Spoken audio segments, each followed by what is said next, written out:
Hi everyone, it's Ali and welcome back to the Heffydoodle YouTube channel. Today I have one of my acetate wheel cards to show you and also my galaxy background technique. So with my galaxy background technique I like to use some bright colours in the background. I've got cracked pistachio, mermaid, lagoon and wilted violet here, and then I cover the whole thing with black soot and maybe a darker blue as well. I've just got some cheap makeup brushes that I purchased from Kmart, my local Kmart here in Australia. And I'm just going to start by putting some stripes of the colour on that background piece. And I'm making two panels today because I knew I needed a little sort of a front panel on my card. So I just wanted two pieces that looked quite similar. So just laying down that ink, and one thing with the galaxy backgrounds is they always look so messy and right up until the very end. So don't be discouraged if it's looking a bit like what we call a dog's breakfast. A bit messy, a bit all over the place. Keep going and it will turn out fine in the end. Just adding a bit of chipped sapphire here as well to that background panel. And I cover over a little bit of the colour as well, just so it becomes a little bit more muted, but it's totally up to you how much of that bright colour you cover over. But it's just sort of, there's a need to kind of blend it a little bit into that background as well. Sometimes I like to bring out the colour a little bit more by adding some of the brighter colours and then back in with the black soot. I use my Heffy Memo tape quite a bit to hold my card when I'm doing ink blending. Just stops the ink transferring and also your fingers from getting really messy. So again, you can see it just looks totally messy and it still doesn't look that great right now, but then once you start to put the splatters on, and this is just plain water. I've just taken the tube out of my water sprayer and I'm just using that to flick on.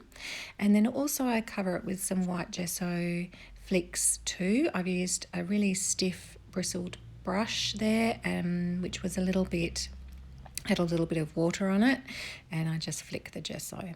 Now I'm just making sure the panels are side by side and that they look quite similar.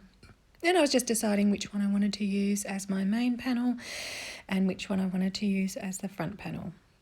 Now I'm going to stamp out my You're Weird stamps, and I have just recently had my very handy hubby mount my my video kind of stand from the ceiling. So very happy that the table doesn't shake and make the video shake while I'm stamping my images now.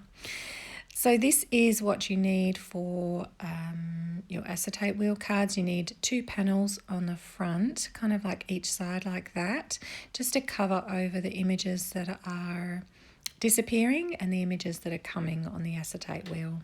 So for the cards I usually have something on each side. Whatever your theme is, you can create kind of something each side of the image, which will sit right there.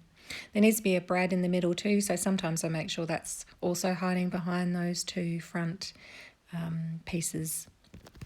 So I'm just going to colour in my images now using my Copics, and I'm not going to show all my colouring today just for time's sake, but I've used my cool greys to colour in the planet or the moon, and then I've trimmed that down. I've attached those two pieces for the front panel together and trimmed it down, and I'm just placing it on to check that my acetate wheel is going to fit, and I just have a tiny little bit poking out of the bottom, enough to turn, not enough to get in the way of the card standing up.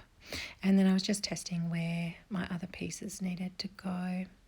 So I've marked the middle of that acetate wheel, and I'm just going to use my scalpel now to start the hole off, and then I'm going to pop a brad through the centre to hold it all together, like so. I've just die cut that piece of acetate with a circle die. I find that sometimes if the acetate breaks, just heat it slightly with your heat tool before you die cut it, and it seems to cut better. Just testing that it all works, and now I'm going to put my front panels on, making sure that the 3D foam doesn't get in the way of the acetate wheel turning, and then just test it out, make sure that it all works okay. Now I've coloured in the rest of my images and I'm going to place them on the card. I've got a little piece of acetate as the window for the top of the spaceship there, so I'm just going to place the images behind that spaceship but on the acetate wheel that's sitting on the background. So I just turn it around and then I place the next image on. You might need to adjust your images a little bit as you go. And then I've just stamped out the sentiment and white embossed it on black card. And then it works like so. So I hope you enjoyed the card and that it gives you some ideas of how you might use this technique with some other Heffydoodle stamps. It really is easy and lots of fun thinking up ideas. So I hope you give it a go. Thanks for watching and I'll see you again next time.